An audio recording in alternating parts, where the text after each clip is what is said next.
大家好，我是闽讯语言线上答补习。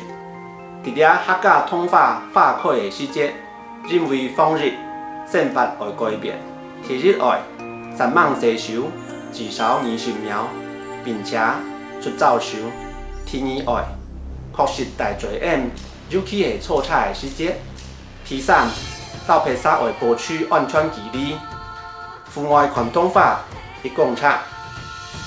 传统食盘时阵1.5公尺，祝福大家快乐传统法，平安全部下。